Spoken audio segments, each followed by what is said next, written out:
We're still right around the one-year anniversary of the death of Michael Brown and the large protests, the demonstrations in Ferguson. Ongoing right now, also protests and demonstrations in Ferguson, and we've got some updates for you. Now, we're going to bring up this image here. It's two photographs set side by side that give you a very quick summary of the situation on the ground in Ferguson.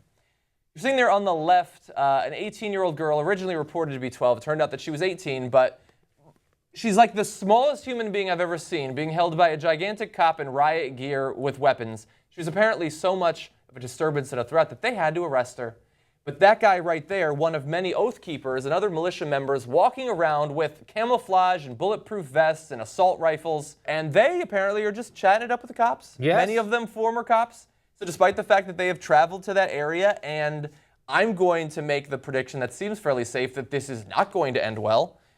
They are not being harassed by the police. Now, look, I have to admit, I saw someone was spreading the idea that the founder of the Oath Keepers said that they were standing in solidarity with Black Lives Matter against police brutality. I searched as much as I could to try to find an official statement from the Oath Keepers saying that. So right now, that is speculation. That's hearsay. It could end up that it is true. And look, with the message of the Oath Keepers, this idea of service, but not being willing. There's certain orders of the government that you will not follow. There's certain excesses of the government that you don't abide by. It seems like they should be in solidarity with Black Lives Matter against police brutality. But as of right now, it's an open question whether that is actually the case. You know, I'm glad the Oath Keepers are in Ferguson, Johnny. A bunch of racist assholes with tiny dicks is just what that situation needed. I can't guarantee all parts of that were true. So here's what people keep asking, right? Why do the white guys get to walk around Ferguson with their rifles, and if a black guy did it, he would be arrested? And the reason is... Well, literally, if a black guy walks around. Yeah, just walk around. He's arrested. He doesn't have the gun. He's walking around, and he gets arrested. 23 people were arrested. Just walk around. Yeah. Sorry, I cut you off, though. What were you going to say? That's funny. That was funnier than what I was going to say. The reason people are like, why? Why is that? Why can a white guy walk around and a black guy can't? And it's because the police department in St. Louis are racists. That's why.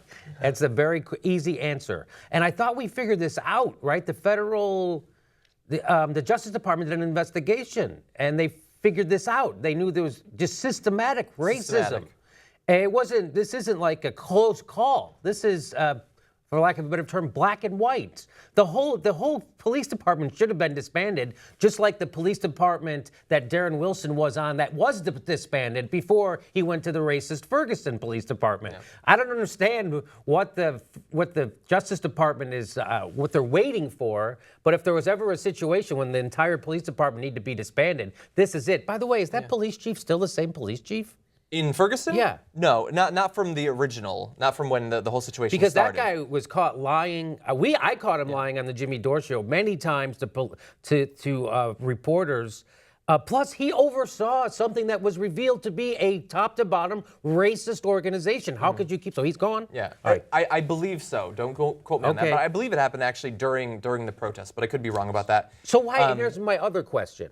One other question is, why don't in Dallas they had the Black Panthers come out and they did an open carry rally. Remember that? And I said, and yes, Jenk said, well, now we'll have gun laws. I said, no, now they'll kill them.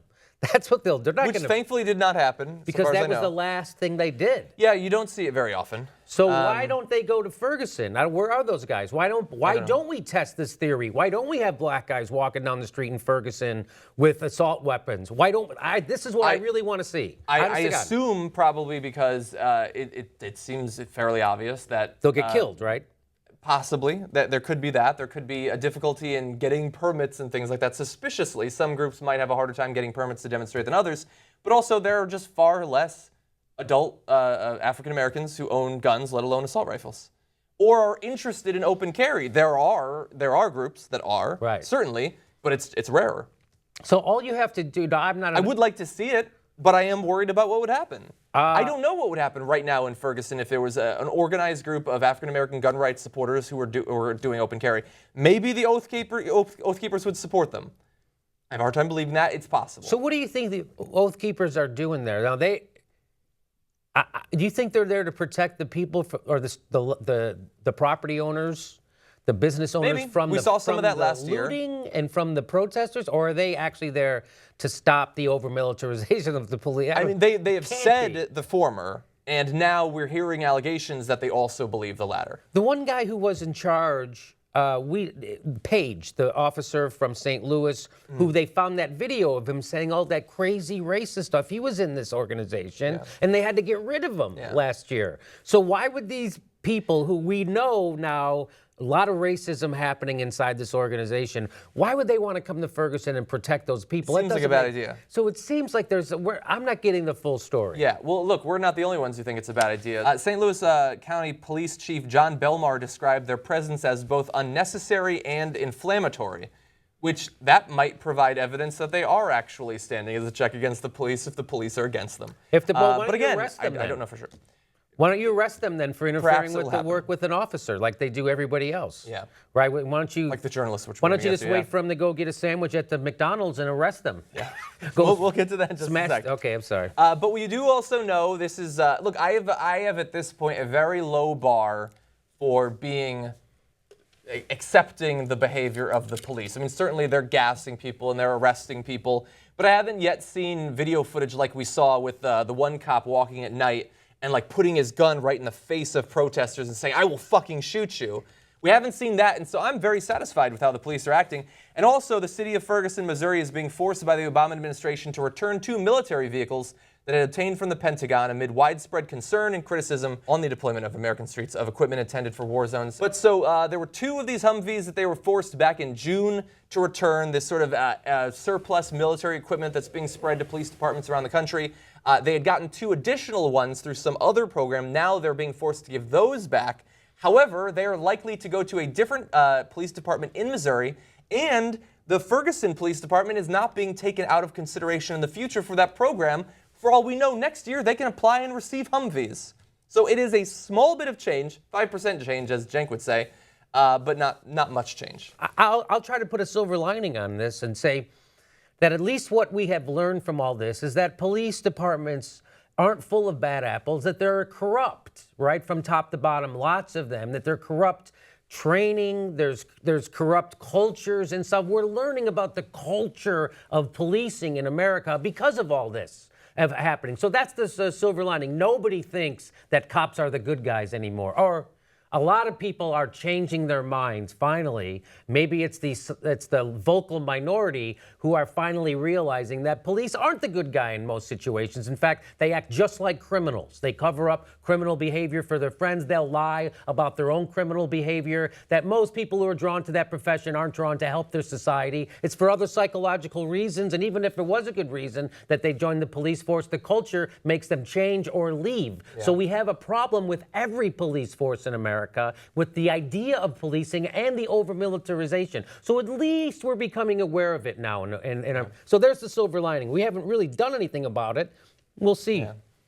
The final thing I want to say about that is very often when we do stories like this, we will be attacked as, like, why do you only point out the bad that the cops do? Why don't you appreciate the work that they do? Which, look, yeah, obviously they do good work every day. And when we talk about wanting to have a fundamental change in the culture of police departments and reforms that will get us past all of the police brutality and the systematic discrimination and racism and all of that, it's not just to help out the victims, although that's the primary concern. I would love if we could get to a point sometime in the future where we look at cops the way we did 60 years ago, where they are sort of servants of the people. They were just as racist back then. It was false respect that they were getting at that point. But no, I want them to be one of the most respected, the public servants, like doctors and engineers and nurses and teachers. I want cops to be on that level. I want people to aspire to become cops. And I think that these sorts of reforms are necessary to get to that point. So maybe we're not defending cops enough today, but our motives are to produce police departments in the future that are going to be worthy of the best and the brightest of Americans. And let's remember that the police are given unbelievable amounts of authority. Yeah. Right? They're given the benefit of the doubt in court. They're given them unbelievable amounts of authority to kill you. They're killing unarmed people every day in America, shooting them. They shot a kid the other day in a drive-thru because they thought he was selling pot. So they had to kill him. He didn't have a gun. Yeah. So one more reason to legalize marijuana. Yes, another reason. That kid would be alive. So The reason why we say that is because the culture of policing is out of control in America. The problem isn't with people not respecting authority. The problem is with authority abusing its power, and it's happening systematically, right? So now we're getting to see it because of cell phones, and we're all sickened by it, right? So now we realize, hey, these cops are lying. Hey, cops do cover. Hey, Serpico was telling the truth 45 years ago. He actually told the truth that cops are corrupt. They're just like human beings. Power corrupts, absolute power corrupts absolutely, and this is what we're living in.